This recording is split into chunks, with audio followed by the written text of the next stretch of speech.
ஓம் முருகா, வெற்றிவேல் முருகா. என் அன்பு தங்கமே, உன்னையும் உன் துணையையும் பார்க்க விடாமல் நீங்கள் சேரவே கூடாது என்று தடுத்து கொண்டிருப்பவர் ஒருவர் இருக்கின்றார். அவர் யார் என்று இப்பொழுதுக்கு உன் துணை கண்டுபிடித்து விட்டார். உனக்கு எதுவும் புரியவில்லையா?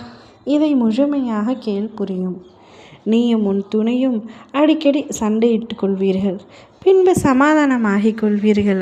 ஆனால் உங்கள் இருவருக்கு இடையில் ஒருவர் நடுநிலை தன்மையாக நீ பேசும்பொழுது உனக்கு ஆதரவாகவும் அவர் பேசும்பொழுது அவருக்கு ஆதரவாகவும் பேசிக்கொண்டு இருவருக்கும் நட்பாக இருக்கும் பட்சத்தில் உங்கள் இருவரையும் சேரவிடக்கூடாது என்று நினைத்து கொண்டிருக்கின்றார். அதனால் அவருக்கு பயன் ஒன்றும் இல்லை. உங்கள் இருவர் மீதும் சிறு பொறாமை மட்டுமே உள்ளது. இவ்வளவு அன்பு வைத்துள்ளீர்கள் என்ற பொறாமை அவருக்கு இருக்கின்றது.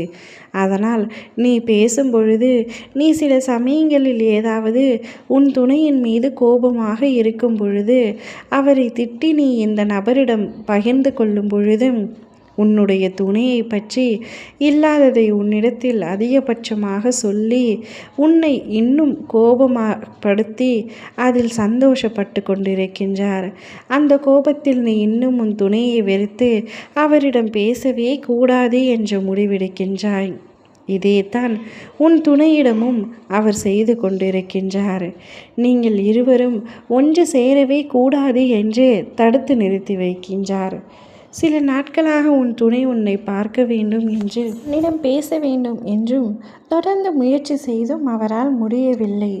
இறுதியில் அவர் யோசித்து, எதற்காக இவ்வாறு நடக்கின்றது, என்னுடைய துணையுடன் எதற்காக என்னால் பேச முடியாமல் பல தவிப்புகள் வருகின்றது என்பதை யோசித்து இங்கே நடுவில் எங்களுக்குள் இருப்பது யார் என்பதை கண்டுபிடித்து விட்டார்.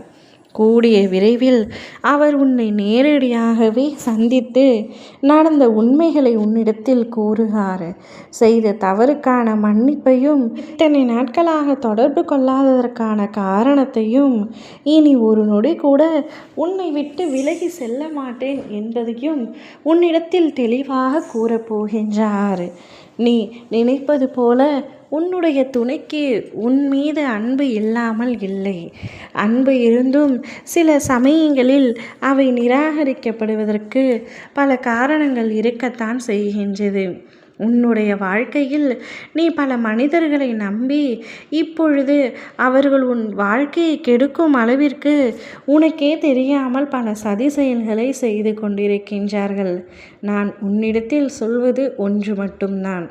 உனக்கும் உன் துணைக்கும் பிரச்சனை என்றால் நீங்கள் இருவரும் பேசிக்கொண்டு தீர்த்து கொள்ளலாம். அதை விட்டு நடுவில் மற்ற யாரையும் அனுமதிக்க வேண்டாம். அது குடும்ப உறுப்பினராக கூட இருக்கலாம். யாரையும் அனுமதிக்காத வரை உங்களுக்குள் பிரிவு ஏற்படாது. மனம் விட்டு பேசினாலே எவ்வளவு பெரிய சண்டையாயினும் அது சமாதானமாகிவிடும். மூன்றாவது நபரை நீ இழுத்தால் நிச்சயமாக அப்பொழுதே பிரிவுக்கான தொடக்கப்புள்ளி ஆரம்பமாகிவிடும்.